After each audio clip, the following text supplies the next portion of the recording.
What's good, everybody? Look, y'all know who I am. I go by the name of Gabriel Korey, and this is my co-host business partner. What's up, y'all? J.R. Johnson.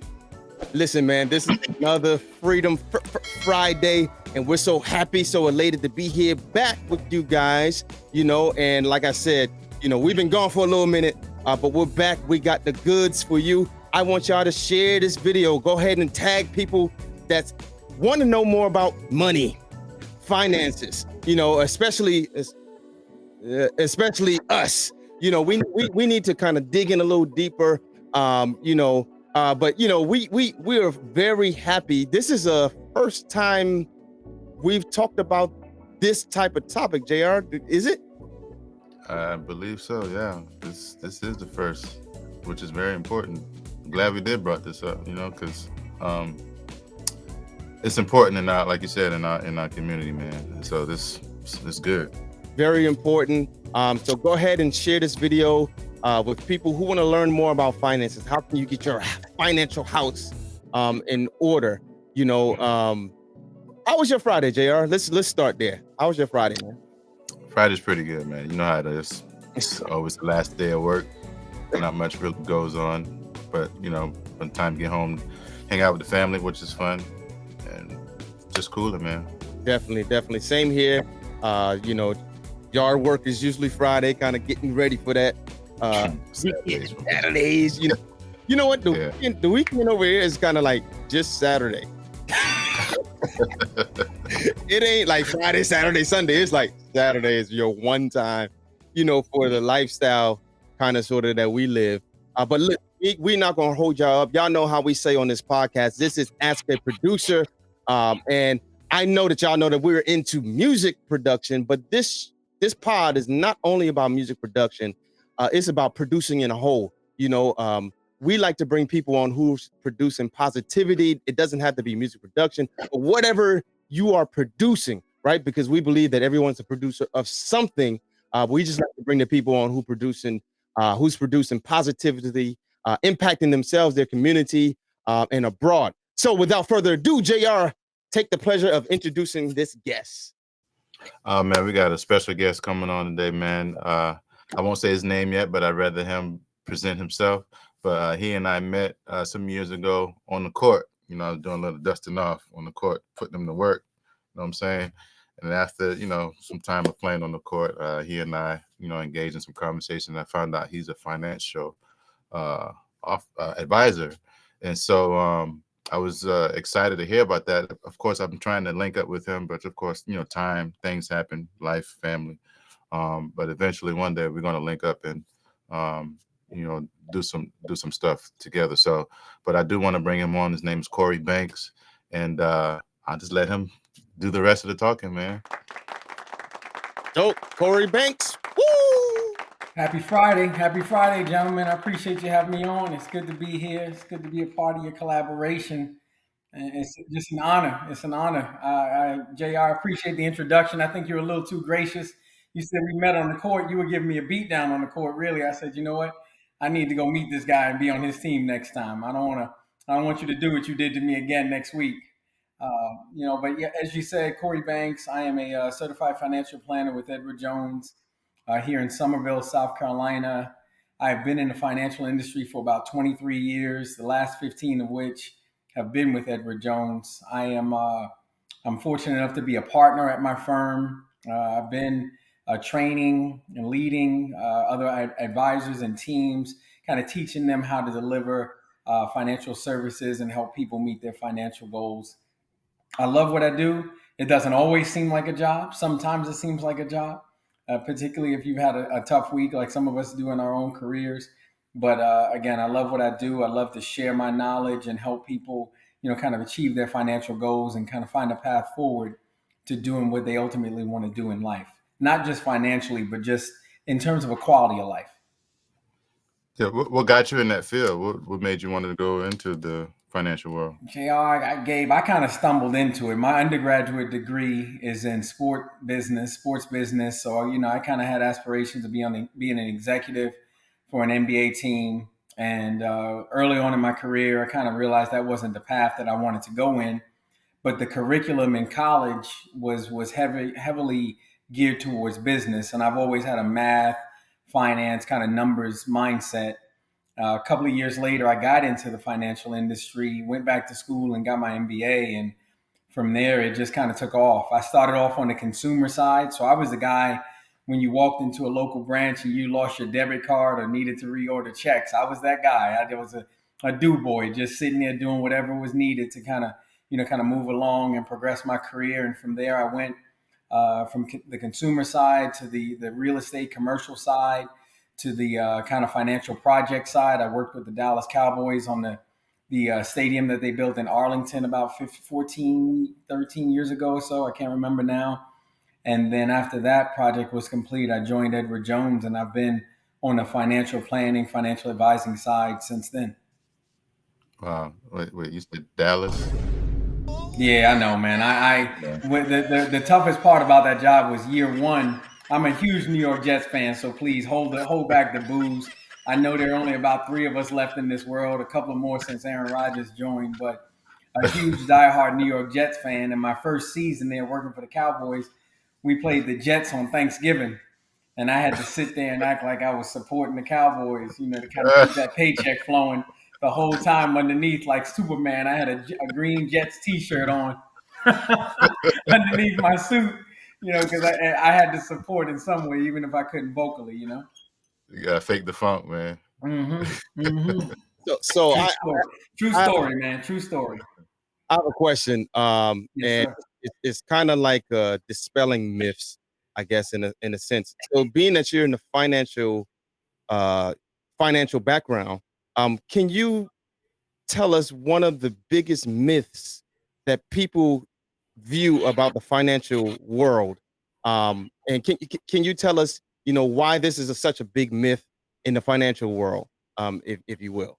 Yeah, that's a great way to kick it off, because I think that's a mindset question, Gabe. And what that I believe that a lot of people have heard stories over the years about financial advisors, or kind of people stealing money from clients or from people.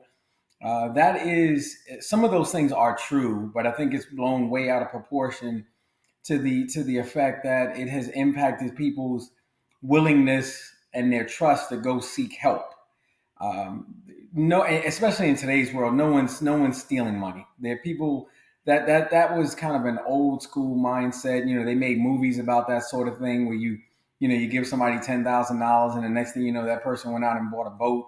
Now a lot of money is digital. You make a deposit, there's a track record on it. But it's that myth that if I can't trust somebody because they might take my money. And it's been a huge impediment, particularly in the Black community, where trust is hard earned. And I think it's really held us back to some degree, where we're so worried about losing that we've cost ourselves gains, if that makes sense. Yeah, it does. Mm. I, I, Yeah. I so being, growing up the way that we grew up, we've been taught to kind of like, hey, save your money, hold on to every penny. The one thing that I don't know as well if we've been taught is investing. Now, some people have fortunate enough to have like maybe parents that's into that or pass it down in some type of way.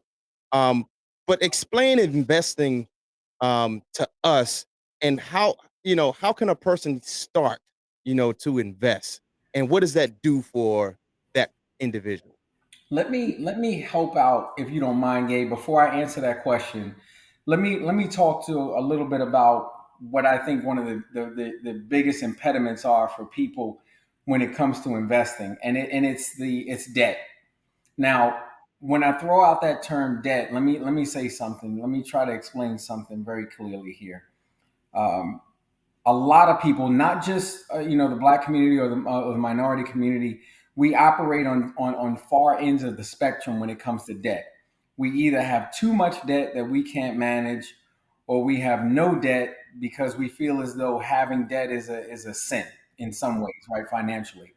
We have to find a middle ground with debt. Now, there's a such thing as good debt and bad debt. And let me give you some examples, okay? Bad debt is every single month I charge up $2,500 on my credit card, but I'm only bringing in $1,500 in income. That's bad debt, right? Bad debt is I've been out of school for 20 years, but I still got student loans that I keep rolling over, making the minimum payments on. That's bad debt. Bad debt is, I can't control myself on Amazon. I can't control myself, with online purchases, or I'm always trying to keep up with the Joneses in terms of, buying things and looking a certain part, or, playing a certain part. Bad debt. That's all bad debt. Good debt is a home that you can afford. You, your wife, your spouse, or you, whoever you are, whatever your situation is, you can afford that. It cash flows, whether that's a 30-year or 15-year loan. That's not bad debt. Good debt is I have a vehicle that I can afford. I'm not paying more than I should be paying for it. It's not keeping me from putting food on the table or taking care of my family because I need a vehicle to get to and from work, to get my kids to and from school or extracurricular activities. All managed well, homes and cars, automobiles, and even to some degree, I would say credit card debt that maybe you pay your gas bill, your light bill, and then you pay that off every single month to build credit. That's good debt. And when I give the example of living on two ends of the spectrum, you have a lot of people that feel as though I've got to focus all my attention on paying my debt off, paying my mortgage off, paying my car payments off. Well, let's take an example. Let's use a car payment as an example. Looking at a 5-year term, an individual will go out here and buy a car and they will focus on paying off that $25,000 car within 2 or 3 years, right? Well, then in 2 years from there, they go buy another car. And then they spend the next 2 or 3 years paying that car off early. What they have not done is they have not used the theory or the theory of compounding interest to save money, invest money, and allow their money to grow. We all talk about, trying to come up with an idea, or you've been at a barbecue or a cookout and someone's like, I want to make my money, I want to create money that works for me. Well, that's how you do it. If you're fortunate enough to contribute to a 401k plan or retirement plan at work, that's how you do it. If you find some investments through Robinhood or Fidelity or Charles Schwab, and you put $250 a month into these investments, and then 250 becomes 300, 350 becomes 350, because you're using that disposable money or that discretionary money to invest. That is how, Gabe and JR, you go from retiring at 65 to maybe retiring at 63 or 60. Because then when you retire, you have additional sources of income to supplement your expenses in retirement. I know I made it seem very simple in going through that, but it is not complicated once we allow ourselves to gravitate past the mindset that has shackled us, many of us, for years. So you mentioned compound interest. For those who don't understand the financial world, what is compound interest? Yeah, very simply put, you take $1,000 this year. Let's say that $1,000 earns 5%. Well, then that $1,000 becomes 1,050. Well, then 1,050 earns 5%, and so on and so forth. So even without you even putting any money in, every year you get 5% on that initial money, right? So you go 1,000 to 1,050.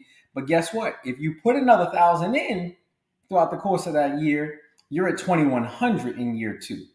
So your money is growing. You're not only are you contributing to that money is earning interest in a financial instrument that, depending on your risk tolerance or what you're comfortable with, it's just growing. It is doing things. It's like a garden. It's like watering a garden.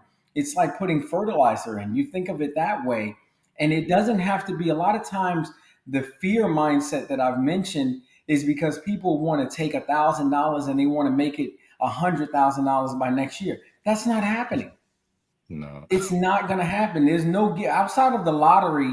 There's no get rich quick idea, way to do this. You're going to work hard. You're going to take risk. And you just have to kind of do it in a strategic way. And that's where people like me and my fellow advisors or financial planners, that's what we do for a living. We create pathways forward for people to, even if you're not extremely articulate when it comes to the terms like compounding interest or risk or things like that, you sit down with someone who is. And one of the biggest things that people meet with me for, Gabe and JR, what I do for a living is, this is not rocket science. Okay. I am not finding the cure for cancer. But what I do is I can make the complicated simple for the majority of people so that they can go and do their jobs, take care of their families, enjoy life, and then in 6 months, come sit back down with me. Let's see where we are. 12 months, let's do it again. 18 months, let's do it again. Well, we do that over a 10, 15-year period while you've gone and lived your life, saved money in your 401k plan. I've managed your money. Well, guess what? You sit down and you say, hey, Korey, I'm looking to retire in 5 years. I've got three, four, $500,000 that I've been managing for you. You've got three, four, $500,000 in your retirement account. And then we pool those things together. By that point, your mortgage is probably paid down. You're retiring, probably not needing the income that you've been bringing in. Because between Social Security and the assets that you've saved up, you're in a very strong financial position. Financial planning and investing, Gabe, to go back to your question, is making prudent and successful financial decisions and sacrifices today so that you can do what you want in the future. Money is a tool. We've got to understand that money is a tool. You can't take it with you.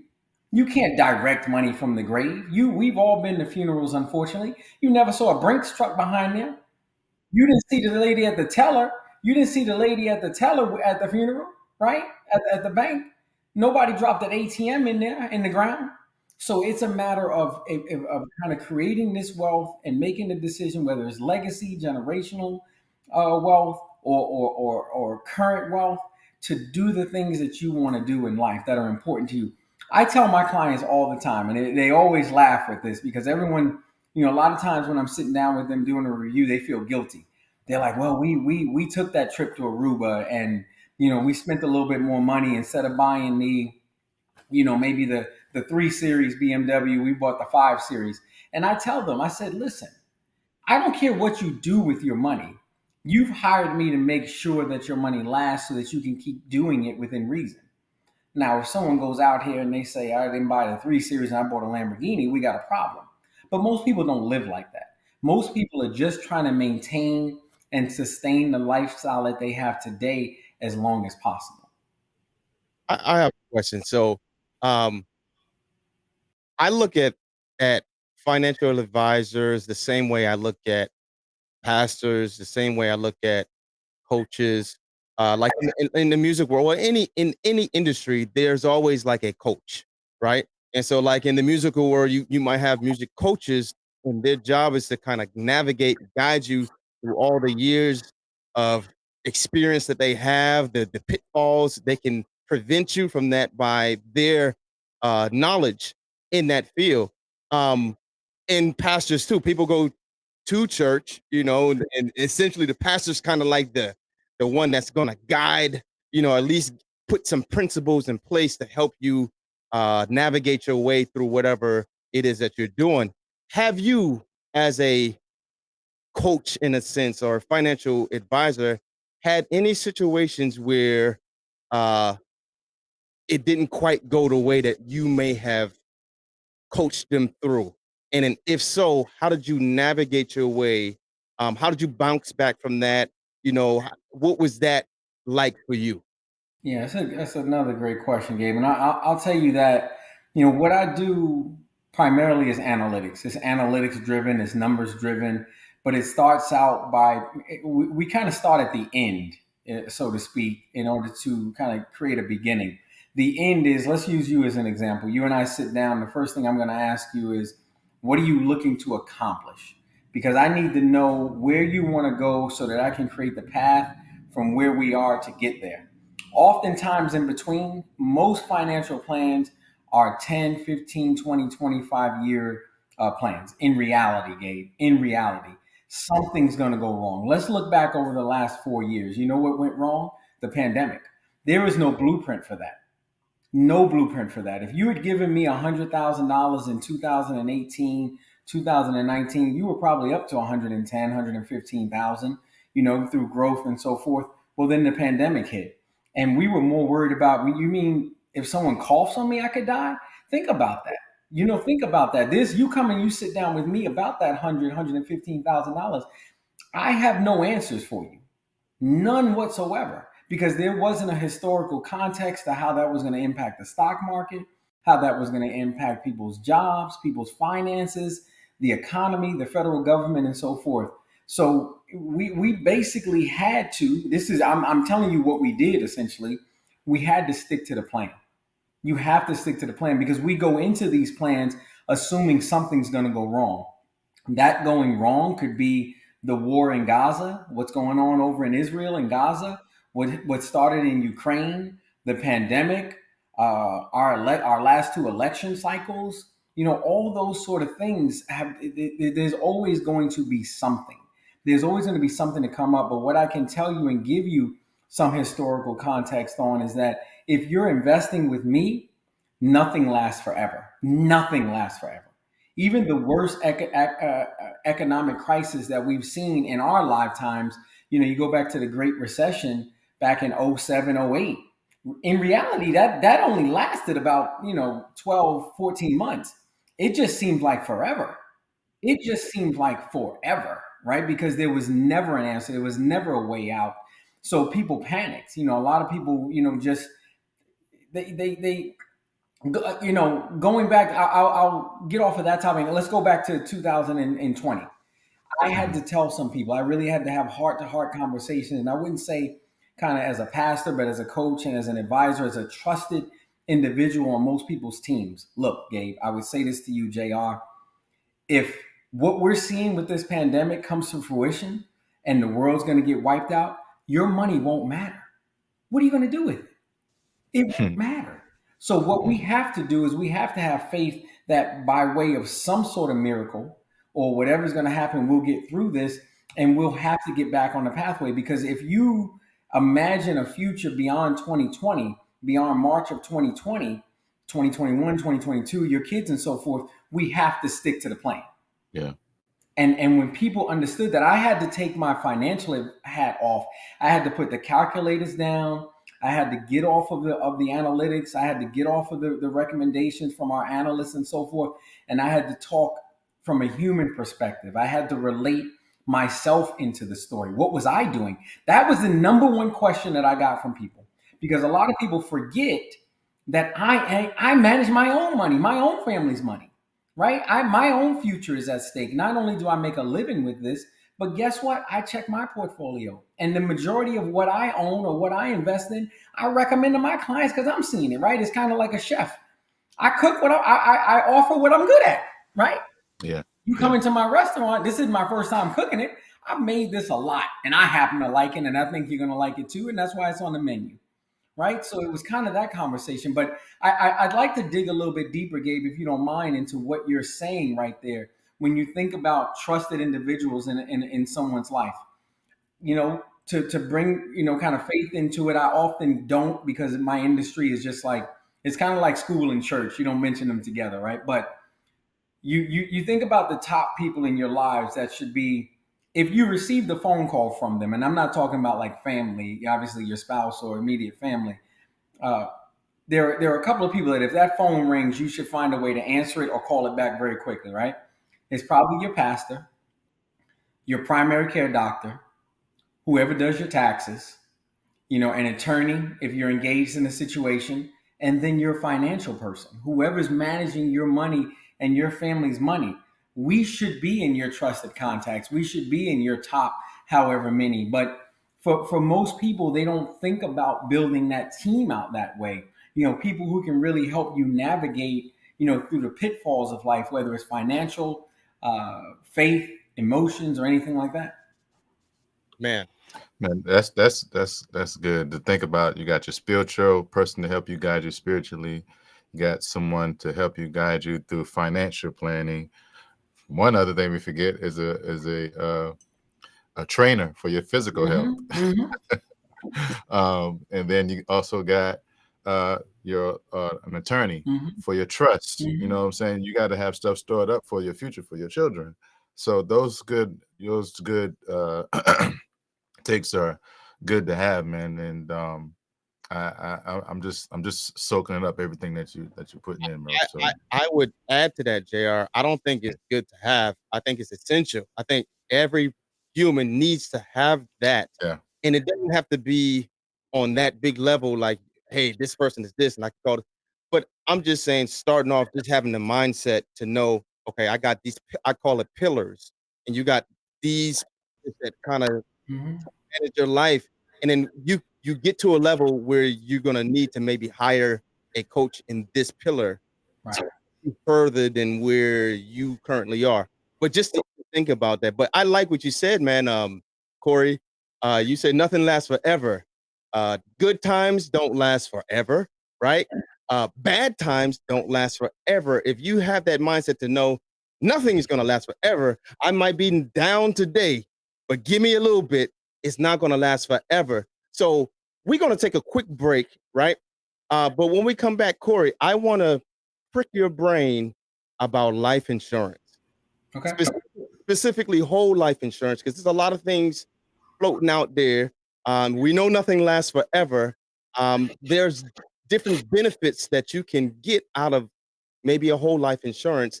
But I want you to walk us through how to choose what type of insurance you should get, and what's the benefit of these different types of insurances. All when we come back. This is Ask a Producer. Share the video.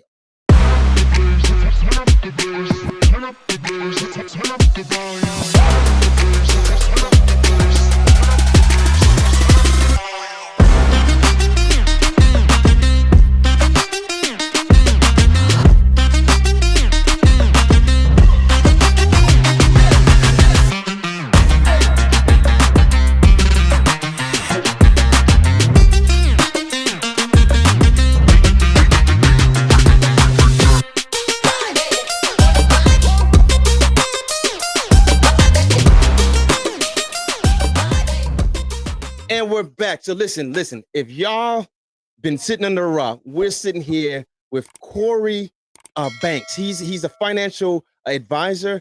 He's been dropping a lot of gems, and some people we still on the floor picking it up, right? So y'all gonna have to replay this video, share it with a loved one, share it with a friend. So before the break, Korey was breaking down just life in general, and we were talking about I'm just gonna call it different pillars of life and things you should have, financially, when it comes to spirituality, etc. But before the break, we asked Korey about, life insurance, right? And whole life insurance in particular. So Korey, can you speak to that a little bit, about what's insurance, life insurance as a whole, and then what is the different types like whole life insurance, etc. Sure, Gabe. Sure. I'll keep it real simple. Generally speaking, life insurance, there are two different types for most people. There are obviously more, but for most people, you either have term insurance Yeah. or you have whole life insurance. I'll start off with term. Term is the cheapest of the two. Oftentimes, if you're offered insurance through work as a benefit, that's term insurance. If you purchase term insurance on your own, a personal policy, you generally can get a 10, 15 year, or 20-year term. And what that means is every year, as long as you pay that premium, the insurance company will cover you in case something happens to you. They will provide your family or your beneficiaries with that benefit if something were to happen to you, as long as you stay current in regards to that payment. So think of it like car insurance. It's good as long as you pay for it. Mm. Whereas whole life insurance is more of a longer term permanent solution. Once you purchase this, a lot of things would have to occur in order for you to lose it. It is more expensive than term insurance, and I'll use it. I'll give an example here in a second. Whole life insurance is intended for a longer purpose, meaning you're buying whole life essentially for your whole life, Gabe. It has a lot more options than a term policy. There's a cash component. There are benefits down the road in terms of annuitizing the insurance and so forth, which I'll get into in a second. So let's go back to the price component, because a lot of people make insurance decisions based on cost, and I understand that. But if you're uneducated, I think making a life insurance decision solely based on cost could be a mistake. Term life insurance is best used for shorter term, I would say temporary coverage. Best case example is you just had a child and you want to protect that child for the next, let's say 15, 20 years to get them through school and get them into college. You might go buy a 20-year term policy, right? Get them through life, the initial stages of life. And then at age 20, you drop that coverage. You don't need to protect them any longer. Maybe perhaps you started a business, you and your business partner intend to be in business for 10, 15 years.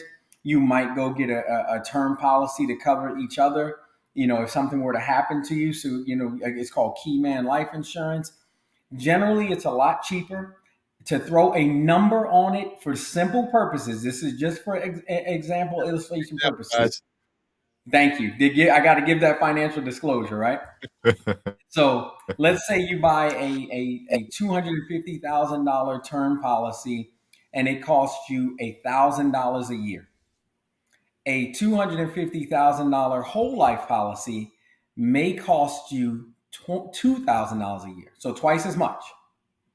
However, in 20 years, that term policy, you would have paid in $20,000 into that term policy. And in 20 years, that's gone. Versus the whole life policy, in 20 years, you may have put in $40,000. Depending on how that whole life policy was written for you, depending on your health circumstances, you may, and I'm going to say it again, you may have upwards of $40,000 in that policy in 20 years. That is your money. At that point, you have $40,000 in cash, as well as a $250,000 death benefit for your family. Whereas with the term policy, it's gone. Now, let me clarify something. You don't have access to both. It's either or. You either have the $40,000 or your family has the $250,000. The reason why I want to clarify that point is because in 20 years, using the example that I've given, some people could argue that they no longer have a need for that life insurance. Well, if you no longer have a need for that life insurance, you have access to that cash value. I was just going to ask about that. Yes, you have access to that cash value as long as you've stayed current and in compliance with that life insurance policy. So think about this. You have essentially self-insured yourself, right? If you put in $40,000, 20 years times 2,000, and you have 40,000, what did you pay for life insurance? All while protecting your family. Then you go to retire or you go to the next phase of your life, you could probably use that $40,000, couldn't you? Maybe. Oh yeah. Whereas with that term policy, it absolutely covered the need. It absolutely protected your family, but you've got no benefit to that $20,000 that you spent. Worst case scenario, in a whole life policy, you'd probably have at least $20,000, right? So then net, it costs you the same as the term policy. Most of them, you will have more than that, depending on who writes that policy for you and what your health circumstances were at that time. Here's another consideration for people with insurance. Don't over-insure yourself, right? Getting a whole lot of insurance is not like going to buy a house on the beach or taking a big vacation or getting a fancy car. You want to have enough insurance to cover the need. Okay, you really, truly just want to have enough insurance to cover the need, whether that's your spouse, whether that's your kids, whether that's your business, whether that's your legacy. And in order to really figure that out, you got to sit down with someone to kind of put those calculations together to make sure that it's enough, but not too much as well. So how can I'm seeing and hearing people, a lot of people who do investments and stuff like that, they take money out of their insurance to invest. So is that what they're doing? They wait till the term is ended to use that money, or can they still take money out when that term is still being It really Or depends. is that I why? would tell you, if you and I were sitting down in my office right now, I would tell you to buy life insurance for life insurance, not as an investment. It would just so happen to be that in 20 years you've accumulated that cash. I would not buy a life insurance policy with the goal of accumulating cash. You're buying life insurance to protect somebody or protect the, to protect a purpose. If at the end of that time frame, whatever that is, you've got a financial benefit in there, great. You did what you were supposed to do, and the insurance company will kind of will give you that money back or give you your options at that point. Here's a really important fact, and this is factual information. I know a lot of people, kind of like to go to Google, particularly when they're talking to someone like me because they don't want to get sold, they don't want to feel persuaded. Uh, these are statistics going back a few years, so I can't quote you in 2024, but going back a few years, 97% of term life insurance policies never paid the death benefit to families. I was gonna that's 97% never paid the benefit. You know why? Because insurance companies, most term policies fund insurance companies. Because people who go out and buy term life insurance, they're doing it for a short period of time. And that insurance company has calculations. They've got, tables and life tables and so forth. They're not taking the risk if they think they're going to pay that out. Because if you go to them and you ask for a 10-year term, and you're 30 years old, you're likely going to be around at the age of 40. Because if you engage in activities that might put your life at risk, or if you have health circumstances that won't get you to age 40, they won't give you the policy anyway. So they know going into it, it's very unlikely that they're going to pay that policy out. Whereas with a whole life policy, with you having those additional benefits and additional options, those are generally the ones that get paid out. now I do have a gripe with that. What you just said is I have a internal beef with it, but I understand. I feel like I feel like it's a whoop de doop. Like, gotcha. It's like you present, like you said, the end. The end is presented with insurance companies like, hey, you're gonna need this, man. You don't want to have a situation when you don't have it. And then people jump into it. And in my case, I'm talking specifically, let's just say I added on like a some type of policy with a vehicle, right? And it, Mm-hmm. yeah, yeah, we got you. We you're gonna extend your warranty, you're gonna do this. Mm-hmm. And they get you in there, and then it's like once you're in and you're paying, it feels like the goal after that is we're never gonna pay this out. So kind of like what you said, like the insurance companies they look at your age. Oh, you 30? Yeah, get it. 10 year? Cool. You should still be around here at 40. But if you're older and they look at your lifestyles like, yeah, we don't want to give you this insurance policy because we're not gonna actually pay you out. We're gonna find ways to not pay out. Let me tell you something. Let me go ahead. Go ahead.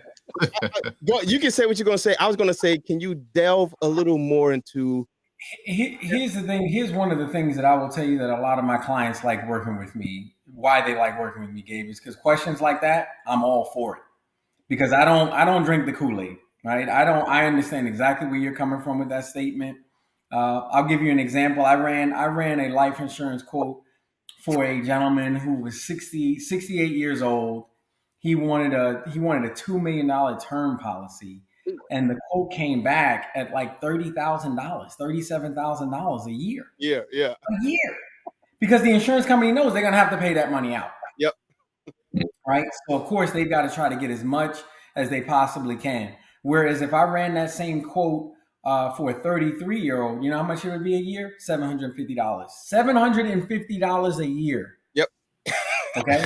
So that there's your example right there. The other thing I will tell you, kind of speaking to what you're saying there, here's a huge reason why people need to sit down with a financial advisor or a financial planner like myself, someone who is going to be a fiduciary. And fiduciary means legally, in order for me to put the key in my door every day, I have to put your best interest forward in front of mine, right? I work for a company that I am allowed to go out here. If you came and sat down with me, Gabe, and you said to me, Korey, I need $500,000 in life insurance, I act as a broker for most life insurance companies, New York Life, Prudential, you name it. I get compensated exactly the same regardless of the policy you purchase. I am incentivized to help you do the right thing. So if you come to me and you say, I absolutely want a 20-year term, I'm going to put the numbers in front of you. I'm going to show you everything because it's if you buy a life insurance policy, I'm okay either way. But in order for you, when you have that aha moment in 10 years, I want you to come back. I want you to trust me. I don't want our relationship to have been damaged because I use scare tactics to make you buy something that wasn't appropriate for you. And most financial planners have a fiduciary standard like the one that I have with my firm, Edward Jones, whereas look, I understand you have a need. You can buy what you want to buy, but here's what I think you should buy based on what you've told me. Now, someone who just works for New York Life or just works for Northwestern, and this is not this, I'm using these companies as an example. I've got a lot of friends and family members who work for them. You think about it. You don't go to McDonald's and they offer you a Whopper. Right. Right? Right, exactly. You understand where I'm coming from, right? Yeah. You don't go to a seafood restaurant and ask them for a pepperoni pizza. So it's kind of the same mindset. If you're going to an individual, if you go to a company that can only sell A, what do you think they're going to pitch you? A. How can they possibly be putting your best your needs and wants and wishes first if they only have one option? So their vernacular, their acumen, their statements, their tactics are going to be geared towards that one solution. Whereas if you go to somebody who has access to a plethora of options and can really give you holistic advice and help tie in everything to that longer term purpose, you're better off. You are truly better off.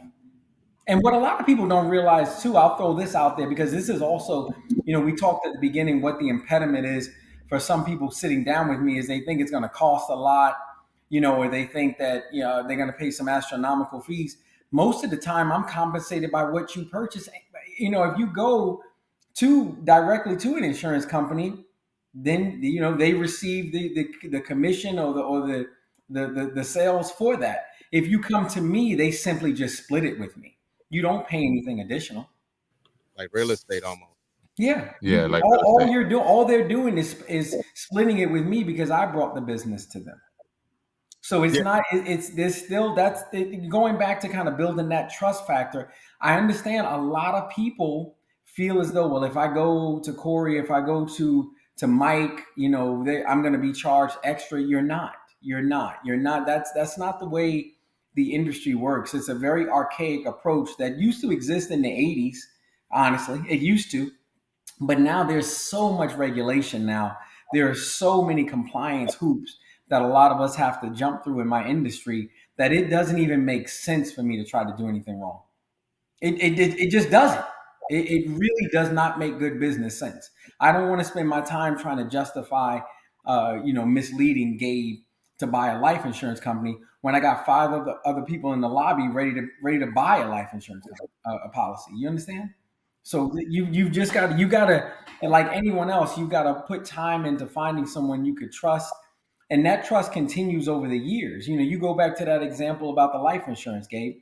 One of the toughest things for me as a financial planner is building that trust with people. And I tell them all the time, 90% of what I'm going to do for you, whether it's investing, life insurance, financial planning, wealth management, in investment decisions, 90% of that you never see.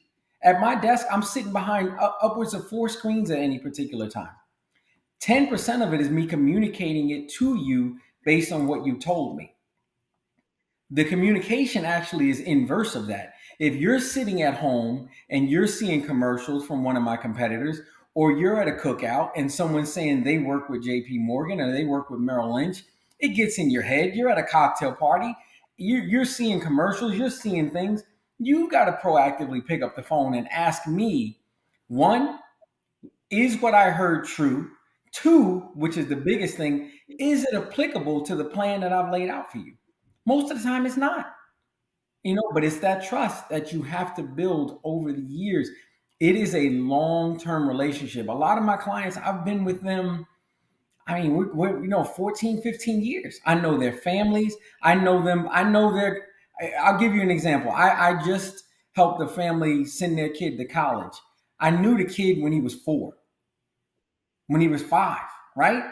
And we're sitting there having a conversation about them picking a school, and it doesn't even make sense to me that this kid who was running around hitting my feet with cars and Hot Wheels is about to drive himself to school. I hope he don't hit you with But those wheels. when I was sitting in that living room talking to them, presenting myself to them, presenting my company to them, it was all about trust.